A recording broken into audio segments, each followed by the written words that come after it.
Hi everyone, this is Caroline at Zoobidoo. I'm just here today to introduce you to a few more of the wonderful animals. So I hope you enjoyed our mini beast talk on our previous video. Today I have a very interesting few species to show you, and I'm mainly going to be concentrating on geckos today. So this lovely young lady here, this is my beautiful girl Galaxy. Galaxy is a crested gecko. So crested geckos are very special and quite important for a number of reasons. This beautiful girl, you can see that she's actually sticking to my hands quite nicely, and she's using a big long toes there and very sticky feet to be able to climb up my hands. Now she's a type of special kind of gecko. She originates from New Caledonia on a little island just off the coast of New Zealand. Now it's very interesting fact that these guys actually were almost thought to be extinct about 30 years ago because a group of scientists managed to find them on this little island, and obviously since then they've been able to breed them very successfully and managed to get them to now be one of the most popular reptile pets that there are. Now there's quite a few lovely popular reptile pets, but I think from this one to make such an amazing comeback as a conservation effort is very impressive. There's so many amazing things about these little guys. So first of all, I'm going to point out a few features to you. His eye, or her eyes should I say, you can see that she's got little tiny eyelashes just on the top of her head there. Sometimes they get nicknamed the eyelash gecko. So these are lovely beautiful crested geckos, have this stunning crest just kind of along the head side there, and that's where they get the name the crested gecko. That crest goes all the way down their backs, and obviously these little spikes would normally put a lot of people off, because you would think that those spikes are very sharp and spiky, just as they look. But sharp spikes doesn't always mean that the animal is going to hurt you. Now those sharp spikes are rubbery almost feeling. So these rubbery spikes are mainly for defence, because obviously if you look spiky, nobody's really going to want to eat you or pick you up. So it's a very good defence first of all. And obviously her lovely coloration, a camouflage coloration that she has all over her. So can you imagine where she would like to live? So obviously with the brown colours and the mottled kind of cream pale colours down there, these species usually like being up high in the trees. So they're very well camouflaged to the tree canopy area. So these guys obviously are very well adapted for that for a few reasons. So one, the colour, and then those obviously amazing large spread lovely fingers and toes that she has there. And on the end of her toes, on the underside, she has some amazing curling aspects. Can you see that they're curling up as she's walking? Now under there's some tiny little lines. These lanolin lines that you can possibly, if I can just get her really close to the camera there for you, you might be able to see them. She's very good at climbing. Now those little lines are what help hold on to most surfaces, so they're very flexible but almost a little bit rubberized as well. So the rubberized bit obviously helps her to grip, and it helps her kind of trap air and the surface and mold around a surface for her to be able to grip on. So she could even climb up glass if you needed her to, or she needed to escape. She would be able to stick onto something so smooth that it'd be easy for her to do that. Now this amazing feature, also her tail. Now she's also backing up onto her tail there, but when I put my finger on her tail, you can see how she just gently wraps around there. And I'm right on the very tip of her tail, just at the end, it's kind of like a little rubbery patch there as well. Now that, they call this in a lot of reptile species, when they have use of their tail, a fifth limb. So almost like a monkey's tail, where they're able to hold on, even to hold their entire body weight on that if they needed to. But one of the most amazing defences is that these guys can actually lose their tails. So if a predator was trying to obviously grab hold of her to have a nice tasty gecko meal, and that the predator would obviously grab hold of the tail, because that's usually the easiest part for them to actually grab hold of as an animal's escaping. And then she would detach her tail right from the base, kind of around here, and then let go of that tail. Now, for some gecko species, they're able to regrow a tail, but this particular one, she cannot regrow that tail, unfortunately. So it would be very unfortunate if that happened for her. Obviously she's got a lovely long tail. She's very, very strong here. Now she's at the point where she's in the middle of her breeding season at the moment, so if she was in with a male at the time, she could be holding eggs right now.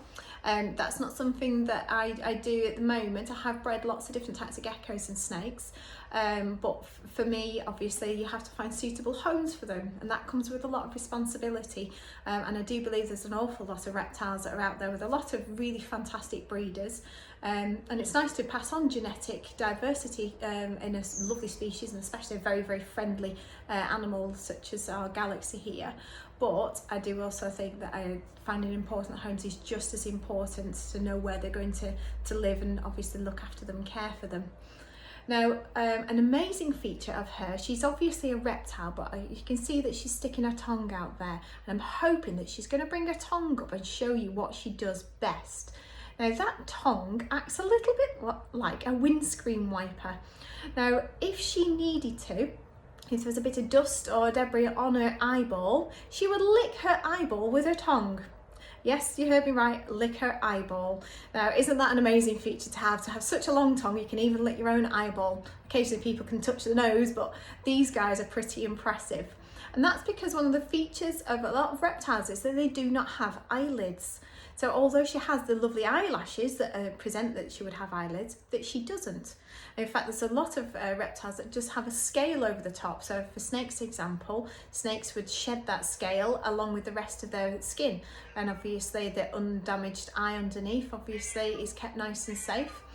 So obviously she needs another kind of way to be able to clean those eyeballs, which is obviously using her tongue.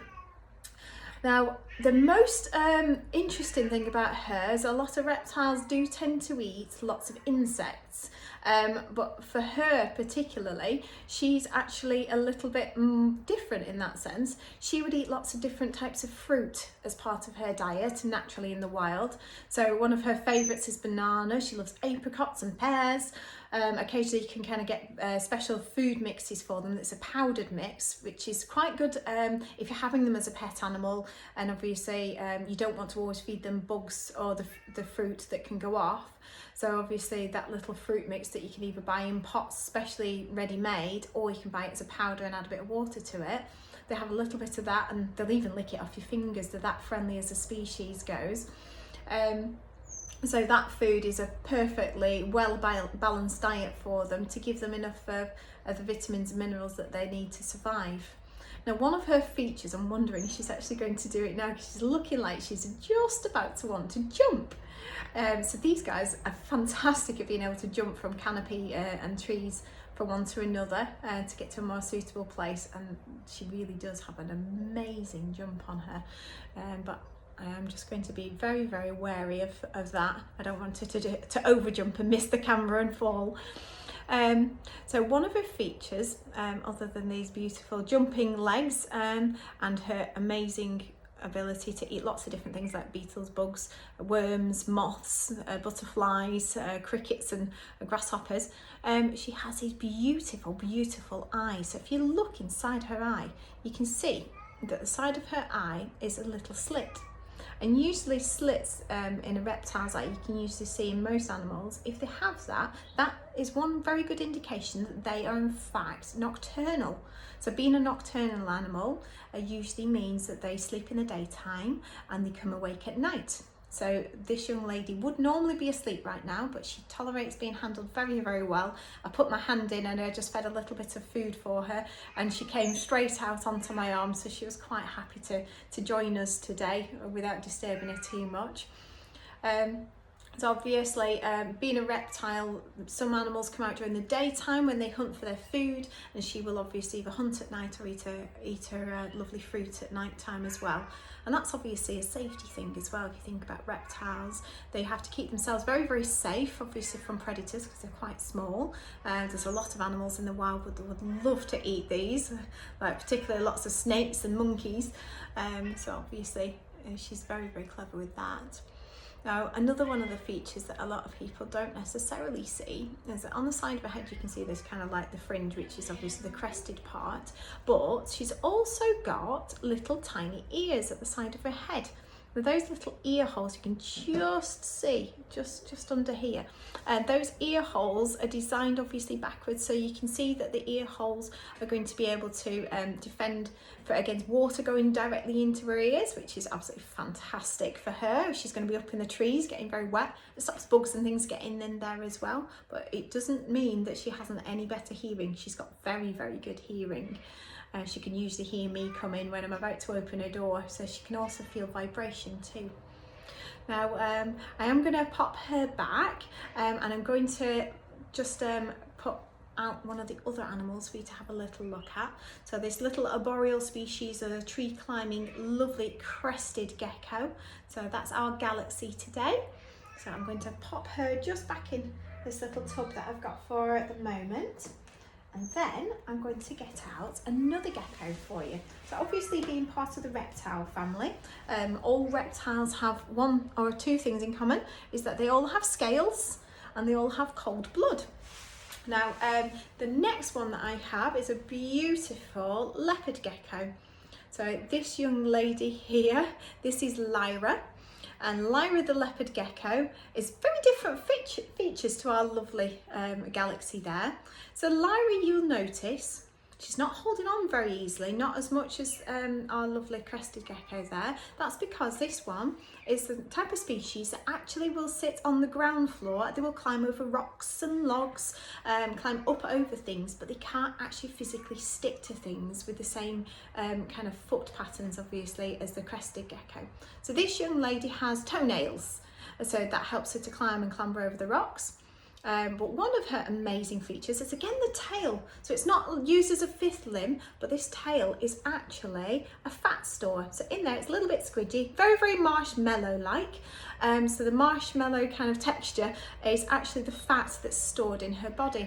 So for that fat to be in there, she would go around all summertime and when there's availability of food, where bugs and beetles and flies are more prevalent is during the summer times.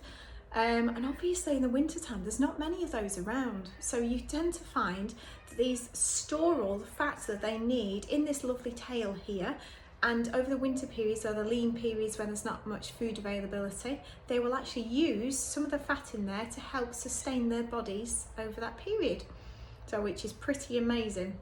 Now, one of the really clever things about these guys, they are a desert species. So not much of the jungle, which is very, very different to obviously the crested gecko. She would come from the deserts around Afghanistan and Pakistan. So this young lady would hunt during the kind of twilight hours or into the evening when it's a bit cooler. But there are other troubles with that, is that there's a lot of birds of prey around and obviously other predators. So birds of prey particularly would kind of fly around above the animals and then grab hold of the gecko like that, and once they pick them up, what the gecko does is very, very clever, is she will wiggle her bottom really, really fast and this tail will detach. So just very similar like to the other gecko, the tail does detach, but this gecko's tail carries on twitching and wiggling on its own. Now they do that for around 5 minutes. I've seen some videos of this and it's pretty strange. So that tail detaches and it wiggles around, and then that distracts the predator or the bird from obviously thinking, oh, I've dropped my dinner, I'll go and catch the tail instead. So the little gecko goes off and hides and obviously lives for another day. But the most amazing thing that we can learn from these guys is regeneration. So her tail actually physically grows back. So if it's in the right environment and the right heat and the lighting and the right nutrients, this tail can regrow as its own fat store again. Now that is absolutely extraordinary. So I don't know about you, if you're able to regrow an arm or a leg, that's pretty impressive. But usually we've got to have a lot of medical help with that to be able to actually get prosthetics and other amazing adaptations that we can get if we lose limbs. But these guys can grow a whole new one themselves, which I think we've got a lot to learn from these guys. So this young lady, as part of her diet, as I talked about before, eating bugs and beetles and wiggly worms, being a reptile, she does require certain heating and lighting requirements, as all reptiles do. So whenever we have these animals in captivity as our pet animals and for observations, These we do have to actually have them where the lighting requirement is suited to that. So these have very, very low UV levels that they need, otherwise sometimes that can damage their eyes if it's too bright. So obviously she does come from the desert, but when she comes out being nocturnal, that actually makes a big difference. So you don't want bright desert lights like you would expect. It's about knowing the species a little bit more to actually understand what their needs are. So obviously when we get animals as pets, we've got to research them and look into what they need. So say for example, like bearded dragons are a very high UV need because they're out basking in the sunlight, as reptiles like to do most of the time. Whereas these days don't particularly like to bask as such. They do like the heat and they will kind of come out in the light a little bit, but they do prefer to sit on a nice warm rock or a nice warm sand and obviously absorb the heat through their body. But by doing this, they need a certain heat and certain temperature that can then obviously warm them up enough to be able to use their metabolism to digest their food, digest the vitamins and minerals that they need, and all that digestion along with the heat and along with certain UV levels through their skin is what they actually need to help them to grow.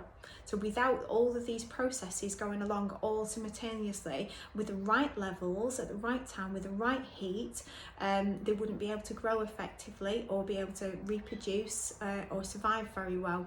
So there's a lot more technical aspects to actually caring and keeping for reptiles particularly, other than say a rabbit that obviously has a lot of requirements, but having a bowl of food and having space and water, all the normal things that you would need to give an animal, these need all of those things, and obviously companionship in some respects as well. Some animals don't like companionship. Some animals prefer to be in a community. Some animals prefer to be solitary on their own. So I think a lot of these factors and things that when you're thinking about pets and what's right for you, what you like, is something that you consider before getting a pet animal.